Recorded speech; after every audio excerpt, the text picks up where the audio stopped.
of debate on the general principles of a bill for an act to provide guidelines for the payment of judgment debt owed by the federal government and its agency and for related matters, standing in the name of Honorable Miriam Onuoha. Honorable members will recall that the bill was read the first time on Thursday, 27 July 2024. And I invite Princess Miriam Onuoha to move that the bill be now read the second time. Constituency, I am from Imo State.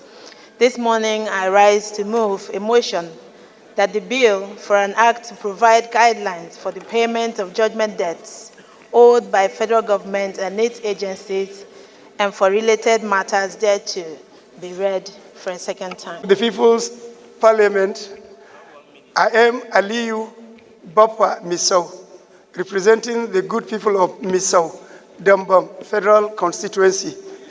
I stand to second the motion heavily moved by my sister Miriam, my chairman, Ted Fund. I so move, Mr. Speaker. Honorable Speaker, distinguished colleagues, over the years, our country has faced increasing financial liabilities from judgment debts. However, these payments have been managed without consistent guidelines, proper documentation, or transparency.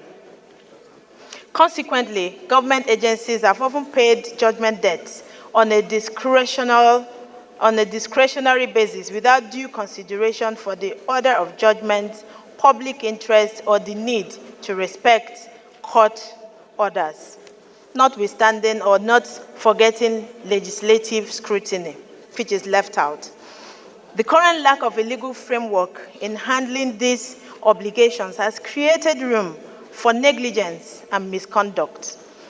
Often, the actions of public officers, unchecked by clear consequences, lead to avoidable litigations and arbitrariness. Therefore, the Judgment Debt Payment Guidelines Establishment Bill 2023 is a necessary response to these challenges. It introduces a structured approach to managing judgment debt payments by the federal government and its agencies while ensuring accountability, compliance, and financial discipline, to mention a few. The objectives of this bill will include to ensure that federal government and its agencies conduct their activities according to the law and due process to forestall conflict and unnecessary litigation. Ensure that public servants whose action or inaction occasioned the judgment debts and this avoidable litigation which lead to judgment debt are held personally liable for their actions or inaction as provided by the public service rules and regulations. And that these debts incurred by the government agencies are paid directly by those agencies themselves to serve as deterrents. One of the objectives of this bill also is to ensure that government and its agencies directly pay judgment debts as and when due without negative impact on the quality of their services to the public. It will curb fraud and arbitrariness in the payment of judgment debts by the federal government and its agencies.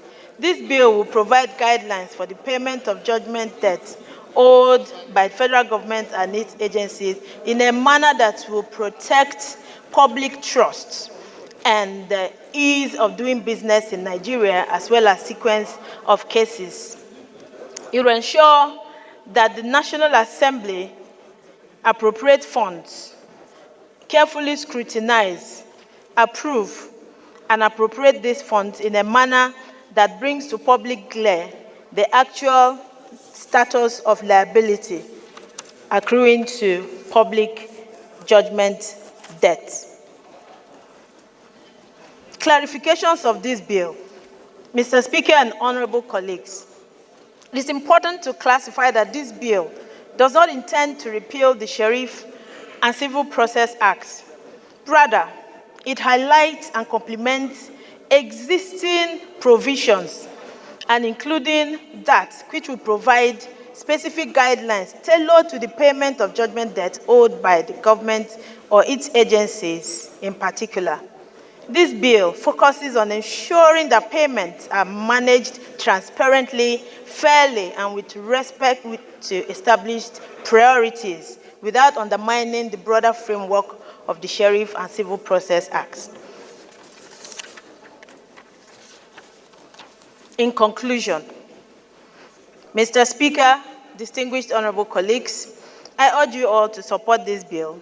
It is not just a measure to streamline debt payments of this nature, but is a statement that Nigeria respects its legal obligations, values accountability, and is committed to fostering a responsible and respected government. By passing this bill and giving it the opportunity to get to public hearing where relevant stakeholders and diverse interests would converge and discuss and add to it, will take a significant step towards building a stronger and more transparent government that serves the interests of its people and respects the rule of law. By calling, I'm a lawyer, and the issue of law and the amendment to law, existing law, is always very, important to me, and I want us to be very careful with it. While the mover of this bill was talking about this bill, he made an allusion to the difference between this bill and the Sheriff and Civil Procedure laws of the Federation. And unfortunately, sir, that clarification is not well done. So I would need more clarification on it, the difference between this, so that it does not become superfluous, so that it's not the same thing that the Sheriff and Civil Processes law has done that this bill seeks to do. Then number two, Mr. Speaker, is the fact that... I was distracted. Just give me what you said, number one. Yes. She said this bill is different from the provision of the Sheriff and Civil Processes law. And she did not explain the difference, so that we don't just create bills and become superfluous. The same thing that is existing, because what I notice in this bill is that the ill that she's trying to correct have been taken care of by the Sheriff and Civil Processes law. Then number two is the fact that she mentioned that there will be personal liability for officers. Officers of government will be personally held liable for actions that lead to judgment death being incurred. And my fear is that if an officer enters into an agreement on behalf of the government today and he leaves service and is not there to push it further, and another officer comes and the action of that subsequent officers leads to the judgment death, who is going to be held liable? So we need to be careful so that it does not haunt us too here. That's my position, Mr. We need clarification on all of that. My position is that why the issues raised by my dear colleague, Honorable Kuye, is necessary to be examined so that we do not run into trouble. But also I feel that when a bill of this nature comes, particularly a bill that we're all aware that is live, it's live because there are so many judgments that have not been fulfilled by the organizations or institutions. It shows that we have a problem with this issue. I would have loved that Honorable Kuye, who is a learned person, while some of us are lettered, should also avail us his position based on the law and advise us. Why my last speaker also felt that we should allow it to pass, and that when it gets to public hearing, we're all aware that if you don't cure a problem here, the public hearing is not necessarily the place where such issues are cleared. So I think we better look at it so that we don't, and like Honorable Kuye said, if an officer leaves a position and is no longer there, who takes liability? And the speaker also asked, where does the liability of an officer begin? Where does it last? It shows that this bill is calling for attention, and we need to be very careful. Thank you, sir.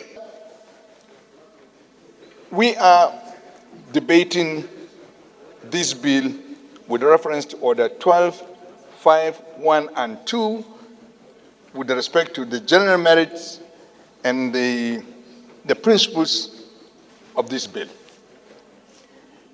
One of the principles of this bill is to define guidelines on how judgment fees should be paid in this country.